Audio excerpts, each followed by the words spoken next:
নমস্কার বন্ধুরা, আজকে রান্না করছি বাটা মাছ, রুই মাছ দিয়ে ঝোল। আর হবে বিন কড়াই আলু ভাজা।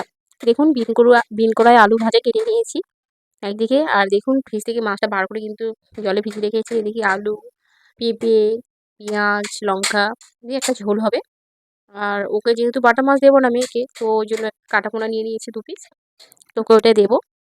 ওদিকে কড়াইটা বসিয়ে দিয়েছি, গ্যাসটাকে জ্বালিয়ে দিয়ে ওখানে তেলও দিয়ে দিয়েছি। তেলটা গরম হতেই এবার দিয়ে দেবো বিন কড়াই আর আলু। এগুলো আমাদের গাছের বিন কড়াই। তো এটাকে ভেজে নেব। ভালো করে নুন হলুদ দিয়ে দিয়েছি, দিয়ে ভালো করে একটু লাল লাল করে একটু ভেজে নেব।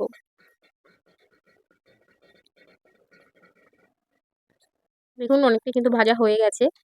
আর বেশি ভাজবো না, সেদ্ধ হলেই আলুটা আর বিন কড়াইটা একটু সেদ্ধ হলে। আর বিন কড়াই গাছের একটু শেষের দিকে হয়ে গেছে, মানে বুড়ো হয়ে গেছে। তো একটু ভালো করে ভেজে নিচ্ছি। ব্যাস ভাজা হয়ে গেছে, এবার তুলে নিচ্ছি। আমরা চলে যাব মাছগুলোতে নুন হলুদ মাখিয়ে নিতে। ওদিকে কিন্তু কড়াইতে আমি তেল দিয়ে দিয়েছি, তেলটা কিন্তু গরম হচ্ছে। তো দেখুন স্বাদ মতো লবণ দিয়ে দিয়েছি আর হলুদ গুঁড়ো দিয়ে ভালো করে মাখিয়ে নিচ্ছি। আর সত্যিই আমাদের পুকুরে বাটা মাছের স্বাদ সত্যিই খুব সুন্দর, মানে খুবই ভালো খেতে। এমনিতে বাটা মাছের ঝোল খেতে খুব ভালোও লাগে। দেখুন কড়াইয়ের মধ্যে দিয়ে দিয়েছি, 3টে মাথা প্রথমে দিয়ে দিয়েছি।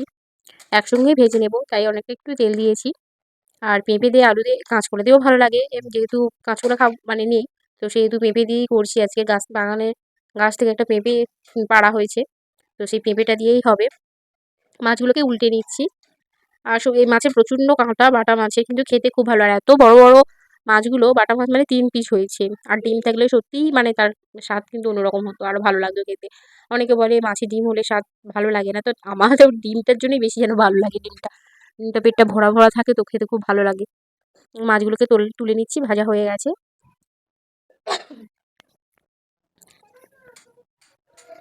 একে একে মাছগুলোকে তুলে নিলাম।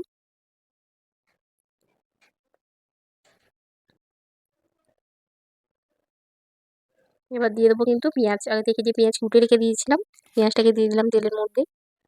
দিয়ে একটু লাল লাল করে ভেজে নেব।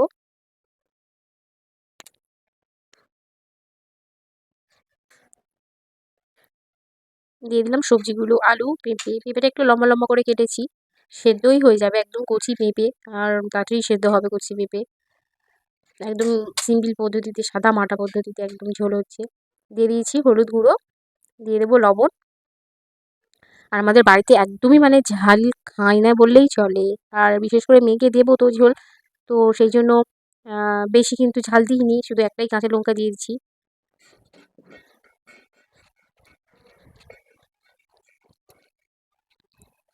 এবার দিয়ে দিলাম জল। আর জিরে বাটাটা পরেই দেবো। ব্যাস এবার দিয়ে কিন্তু চাপা দিয়ে দেবো। ব্যাস চাপা দিয়ে দিয়েছি।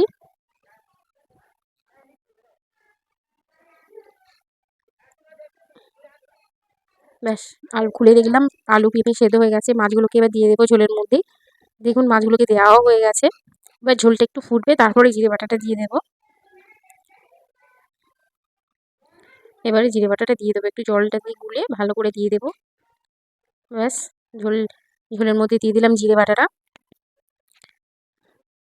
এবারে ওভেনের এটা একটু জোরে দেবো। ওভেনের ভলিউমটা জোরে দিয়ে ব্যাস ব্যাস দেখুন জোরেও দিয়েছি। হতে থাকুক। হয়েও এসছে একদম মাখা মাখা সাদা মাটা, খুব একটা দেখুন ঝালও হয়নি, মানে কালারটা জাস্ট এরকম এসছে। গ্যাসটাকে অফ করে দিলাম। ব্যাস এবার নামিয়ে নিচ্ছি কড়াই থেকে। দেখুন কালারটা দেখুন এইরকম এসছে, একদম সাদা মাটা পদ্ধতিতে করেছি।